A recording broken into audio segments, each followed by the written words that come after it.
ಮುಖ್ಯಮಂತ್ರಿಗಳ ಜೊತೆಯಲ್ಲಿ 24 ಗಂಟೆ ಸೆಕ್ಯೂರಿಟಿ ಪೊಲೀಸ್ ಗನ್ಮ್ಯಾನ್ಗಳು ಇರ್ತಾರೆ, ಅದು ಬೇರೆ. ಅದು ಜೊತೆಗೊಬ್ಬರು 24 ಗಂಟೆ ಇರ್ತಾರೆ, ನೀವೆಲ್ಲ ನೋಡಿರ್ತೀರಿ. ಗೋವಿಂದ ಗೋವಿಂದ ಅಂತ ಹೇಳಿ ಒಬ್ಬರು ದಿನ ಗೋವಿಂದನ ಭಜನೆ ಮಾಡ್ಕೊಂಡು ಬರುತ್ತೆ. ಅವ್ರ ಕೆಲಸ ಏನು ಅನ್ನೋದು ಗೊತ್ತಿದೆ. ಪೊಲೀಸ್ ಕಮಿಷನರಿಗೆ ಆ ವ್ಯಕ್ತಿ ಫೋನ್ ಮಾಡಿ ವಿಧಾನಸೌಧ ಮುಂಭಾಗದಲ್ಲಿ ಇವತ್ತು ಕಾರ್ಯಕ್ರಮ ಮಾಡೋದಕ್ಕೆ ಪರ್ಮಿಷನ್ ಕೊಡಬೇಕು, ಪೊಲೀಸ್ ಇಲಾಖೆಯಿಂದ ಬಂದೋಬಸ್ತ್ ಮಾಡಬೇಕು ಅಂತ ಹೇಳಿ ಪೊಲೀಸ್ ಕಮಿಷನರ್ ಮೇಲೆ ಒತ್ತಡ ಹಾಕ್ತಾರೆ. ಬೆಳಗ್ಗೆ 7-7:30 ಗಂಟೆ ಪೊಲೀಸ್ ಕಮಿಷನರ್ ಹೇಳ್ತಾರೆ, ಸರ್ ಇಲ್ಲ, ಬೆಳಗ್ಗೆ 5 ಗಂಟೆ 5:15 ಗಂಟೆವರೆಗೆ ನಾವೆಲ್ಲ ಕೆಲಸ ಮಾಡಿದ್ದೇ ಇಲ್ಲ, ಮುಖ ತೊಳ್ಕೊಂಡಿಲ್ಲ ಇನ್ನು. ಈಗ ನಾವು ಮುಖ ತೊಳಿತಾ ಇದ್ದೀವಿ. ಮತ್ತೆ ನೀವು 2-3 ಕಡೆ ವಿಜಯೋತ್ಸವ ಆಚರಣೆ ಮಾಡ್ತೀವಿ ಅಂದರೆ ಸೆಕ್ಯೂರಿಟಿ ಪ್ರಾಬ್ಲಮ್ ಆಗುತ್ತೆ ಸರ್. ನಿದ್ದೆ ಗಂಟೆ ರಾತ್ರಿ ಇಲ್ಲ, ದಯವಿಟ್ಟು ಹಠ ಮಾಡಬೇಡಿ, ಒಂದು ಕಡೆ ಮಾಡಿ, KCA ಸ್ಟೇಡಿಯಂನಲ್ಲಿ ಬಂದೋಬಸ್ತ್ ಮಾಡಲಿಕ್ಕೆ ಅನುಕೂಲ ಆಗುತ್ತೆ ಅಂತ ಹೇಳಿದ್ದಾರೆ. ಅದಕ್ಕೆ ಅವರು ಹೋಗ್ತಾರೆ ಮುಖ್ಯಮಂತ್ರಿಗಳ ಹತ್ರ, ಹೋಗಿ ಕರೆಸ್ತಾರೆ. ಮುಖ್ಯಮಂತ್ರಿಗಳು ಹೇಳ್ತಾರೆ, ನಾನು ಈ ರಾಜ್ಯದ ಮುಖ್ಯಮಂತ್ರಿ ಹೇಳ್ತಾ ಇದ್ದೇನೆ, ಹೇಳಿದಷ್ಟು ಮಾಡೋಗೋ ಕೆಲಸ. ಇದು ಮುಖ್ಯಮಂತ್ರಿಗಳು ಪೊಲೀಸ್ ಕಮಿಷನರ್ಗೆ ಆದೇಶ ಮಾಡೋದು. ಅವ್ರ ವಿಧಿ ಇಲ್ಲದೆ ವಿಧಾನಸೌಧ ಮುಂಭಾಗದಲ್ಲಿ ಸಂಪೂರ್ಣ ಪೊಲೀಸ್ ಇಲಾಖೆಯವರನ್ನು ಸ್ವಲ್ಪ ಹೆಚ್ಚುವರಿಗೆ ಹಾಕಲಿಕ್ಕೆ ತೀರ್ಮಾನ ತಗೋತಾರೆ. ಅಲ್ಲಿ KCA ಸ್ಟೇಡಿಯಂಗೆ ಈ KSRP ರಿಸರ್ವ್ ಪೊಲೀಸ್ ತುಕಡಿ ಕಾನ್ಸ್ಟೇಬಲ್ಗಳನ್ನ ಇಲ್ಲ ಅಲ್ಲಿಗೆ ಮಾಡ್ತಾರೆ. ಇವ್ರು ಸೀನಿಯರ್ ಆಫೀಸರ್ ನಿಲ್ಲಾಕತ್ತಾರೆ. ಬಟ್ ಯಾರಿಗೂ ವಿಡಿಯೋ ಕಾನ್ಫರೆನ್ಸ್ ಆಗಲಿ, ಮೊದಲೇ ಎಲ್ಲರಿಗೂ ಏನೇನು ಮಾಡಬೇಕು ಅಂತಕ್ಕಂಥದ್ದು ಸೂಚನೆ ಕೊಡೋಕ್ಕೆ ಸಮಯ ಸಿಗಲ್ಲ, ಕೊಟ್ಟಿರಲ್ಲ. ಅದು ಒಂದು ನನಗೆ ಮಾಹಿತಿ ಇದೆ. ನಂತರ ಅಲ್ಲಿ ಒಂದು 3-4 ತುಕಡಿ 25 ಜನ ಇರ್ತಾರೆ. ಆ ಟೀಮ್ನ ಅಲ್ಲಿ ಹಾಕಿರ್ತಾರೆ ಅಷ್ಟೇ, ಕಾಟಾಚಾರಕ್ಕೆ.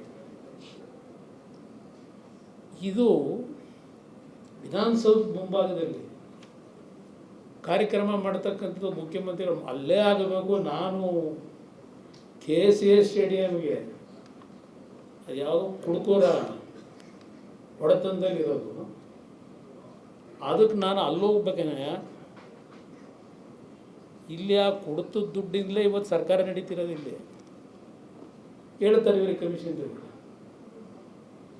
ಯಾವ ಕುಡಿತದನ್ನು ಅರೇಂಜ್ ಮಾಡಿರ ಕಾರ್ಯಕ್ರಮ KCA ಸ್ಟೇಡಿಯಂ ನಾನು ಹೋಗಬೇಕಾ, ವಿಧಾನಸೌಧ ಮುಂಭಾಗದಲ್ಲಿ ಆಗಬೇಕು ಅಂತ ಈ ಮುಖ್ಯಮಂತ್ರಿ ಹೇಳ್ತಾರೆ. ಇದು ಒಂದು ಭಾಗ. ಪಾಪ ನಮ್ಮ ಕನಕಪುರದ ಉಪಮುಖ್ಯಮಂತ್ರಿಗಳು ಅಲ್ಲಿ ಯಾವುದೋ ಕೋರ್ಟ್ ಕೇಸಲ್ಲಿ ಕನಕಪುರದಲ್ಲಿ ಇರ್ತಾರೆ. ಅವರಿಗೆ ಅವರು ಪತ್ರಿಕಾ ಕಾರ್ಯದರ್ಶಿ, ಸರ್ ಇಲ್ಲೆಲ್ಲ ಜನ ವಿಧಾನಸೌಧ ಮುಂಭಾಗದಲ್ಲಿ ಸನ್ಮಾನ ಮಾಡೋದಕ್ಕೆ ಇಲ್ಲೇನೋ ಅರೇಂಜ್ಮೆಂಟ್ ನಡೀತಾ ಇದೆ ಸರ್ ಅಂತ.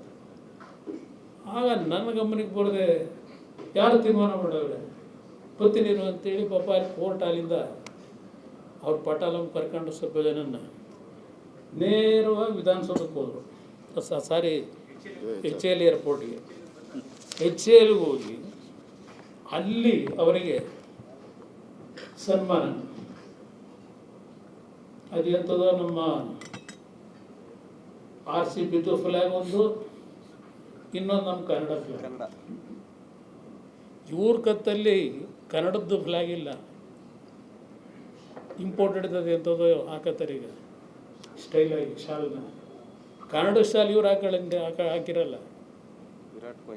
ವಿರಾಟ್ ಕೊಹ್ಲಿ ಕೊಡಕ್ಕೆ ಹೋಗ್ತಾರೆ ಕನ್ನಡ ಫ್ಲ್ಯಾಗ್. ಅವರು ಒಂದು ಸೆಕೆಂಡಿಗೆ ಮತ್ತೆ ವಾಪಸ್ ಅವ್ರಿಗೆ ಕೊಡ್ತಾರೆ. ಇವೆಲ್ಲ ತೋರಿಸಿದಿರ ಅದನ್ನ. ಅಲ್ಲಿ ಅವ್ರು ಶೋ ಮಾಡ್ಕೊಂಡು ನಾನು ಬ್ರ್ಯಾಂಡ್ ಬೆಂಗಳೂರು ದೇಶಕ್ಕೆ ತೋರಿಸ್ಬೇಕು ಈ ಕಾರ್ಯಕ್ರಮದ ಮುಖಾಂತರ ಅಂತ ಹೇಳಿ ಅವ್ರದ್ದೇನೋ ಒಂದು ಕಾರ್ಯಕ್ರಮ ಇಟ್ಕೊಂಡಿರ್ತಾರೆ ಪ್ಯಾರಲ್. ಬ್ರ್ಯಾಂಡ್ ಬೆಂಗಳೂರಿಗೆ, ಗ್ರೇಟರ್ ಬೆಂಗಳೂರು, ಬ್ರ್ಯಾಂಡ್ ಬೆಂಗಳೂರು. ಸರಿ, ಅದು ಮುಗಿಸ್ಕೊಂಡು ಕಾರಲ್ಲಿ ಇವರೇ RCB ಫ್ಲಾಗ್ ಇಟ್ಕೊಂಡು ಏನು ಇವರೇ ಗೆಲ್ಲಿಸ್ಕೊಂಬಂದಿದ್ದೀನಿ ಮ್ಯಾಚ್ನ ಅಂತ ಅನ್ನಂಗೆ ಮುಂದಗಡೆ ಪೈಲಟ್ ಮಾಡ್ತಾರೆ ಇಲ್ಲಿ ನಮ್ಮ ತಾಜ್ ಹೋಟ್ಲರಿಗೆ. ಅಲ್ಲಿ ಬಿಟ್ಬಿಟ್ಟು ಹೋಗೋದೊಂದು ಭಾಗ. ಆಮೇಲೆ 11:30 ಗಂಟೆಗೆ ನಮ್ಮ ಹೋಮ್ ಮಿನಿಸ್ಟ್ರಿಗೆ, ಅವರಿನ್ನೂ ಬಹುಶಃ ಮಲಗಿರ್ತಾರೆ, ಫೋನ್ ಮಾಡ್ತಾರೆ. ಏನು ಡಾಕ್ಟ್ರೇ ಇದು, ಯಾರು ಇವೆಲ್ಲ ಅರೇಂಜ್ಮೆಂಟ್ ಮಾಡಿದರು, ವಿಧಾನಸೌಧದ ಮುಂಭಾಗದಲ್ಲಿ ಮಾಡೋಕ್ಕೆ ಯಾರು ಆಡಿದಾರೋ ಡಾಕ್ಟ್ರೇ ಅಂತೇಳಿ ನಮ್ಮ ಹೋಮ್ ಮಿನಿಸ್ಟ್ರಿಗೆ ಫೋನ್ನಲ್ಲಿ ಪ್ರಶ್ನೆ ಮಾಡ್ತಾರೆ. ಇದು ಎಲ್ಲ ಇವರ ಪರ್ಸನಲ್ ಪ್ರತಿಷ್ಠೆಗೆ ಯಾವ್ಯಾವ ಥರ ನಡ್ಕೊಂಡು ಅನ್ನೋದನ್ನು ನಿಮ್ಮ ಮುಂದೆ ಹೇಳ್ತಾ ಇದ್ದೇನೆ. ಇಲ್ಲಿ ನಾವು ರಾಜಕೀಯ ಮಾಡ್ತಾ ಇಲ್ಲ, ರಾಜಕೀಯ ಮಾಡೋಕ್ಕೆ ಬೇರೆ ಟೈಮ್ ಇದೆ.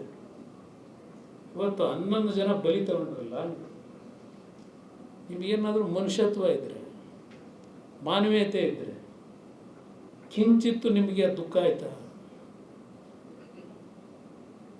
ನಂತರ ವಿಧಾನಸೌಧದ ಮುಂಭಾಗ 20 ಗಂಟೆ ಆದಮೇಲೆ ಕಣ್ಣಲ್ಲಿ ನೀರು ಹಾಕಿ, ಅದು ಕಣ್ಣಲ್ಲಿ ನೀರು ಹಾಕಿದ್ದು ನೋಡಿದ್ರೆ ಏನು ಯಾರು ಆ ಥರ ಆನಂದ ಭಾಷೆಯೋ ಅಥವಾ ದುಃಖದ ಭಾಷೆಯೋ ಗೊತ್ತಿಲ್ಲ. ಆ ಕಣ್ಣಲ್ಲಿ ಅಳೋಕ್ಕೂ ಯಾವ ರೀತಿ ಹೃದಯದಿಂದ ಬರಬೇಕು ಕಣ್ಣೀರು. ಜನಗಳ ಮುಂದೆ ಡ್ರಾಮಾ ಮಾಡಿದ್ರೆ ಆ ಕಣ್ಣೀರು ಬರಲ್ಲ, ಹೃದಯದಿಂದ ಬರಬೇಕದೆಲ್ಲ ಆ ನೋವುಗಳು ನೋಡಿದಾಗ. ಇಲ್ಲಿ ನೀವೇ ನೋಡಿದ್ದೀರಿ, ಟಿ ವಿಗಳಲ್ಲಿ ತೋರಿಸಿದ್ದೀರಿ,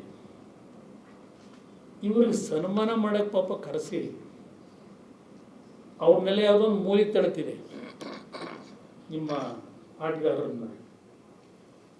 ನಿಮ್ಮ ವಿಡಿಯೋದಲ್ಲಿ ನೋಡಿದ್ರೆ ಮಂತ್ರಿಗಳು, ಶಾಸಕರು, ಆ ಮಂತ್ರಿ ಕುಟುಂಬದ ಮಕ್ಕಳು ಏನು ಕೂಲಿಂಗ್ ಗ್ಲಾಸ್, ಏನು ಕಲರ್ಫುಲ್ ಕೂಲಿಂಗ್ ಗ್ಲಾಸು ಹಾಕೊಂಡು ಅವರು ಫೋಟೋ ತೆಗೆಸ್ಕೊಳ್ಳೋಕೆ ಕಾಂಪಿಟೇಷನ್ ವಿಧಾನಸೌಧ ಮುಂಭಾಗದಲ್ಲಿ.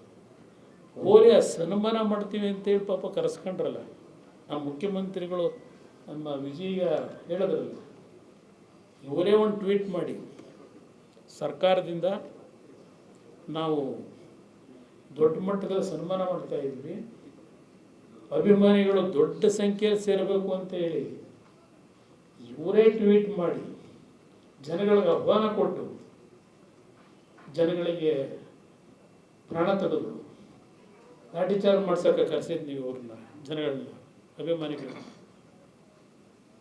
ವಿಧಾನಸೌಧದಲ್ಲಿ ಸನ್ಮಾನ ಅವ್ರಿಗೆ ಇಟ್ಕೊಂಡು ನೀವು ವೇದಿಕೆ ಮೇಲೆ ಅವ್ರನ್ನ ಕೂರಿಸಿ ಹೋಗಿ ಸನ್ಮಾನ ಹೆಂಗೆ ಮಾಡಿದ್ರು.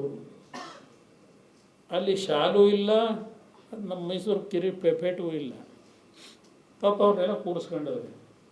ಆಗ ಅಲ್ಲಿ ಯಾರೋ ಒಂದು ಶಾಲಾದರೂ ತರಿಸ್ಬಾರ್ದ ಅಂತೇಳಿ ಆಗ ಪರದಾಡೋರೆ.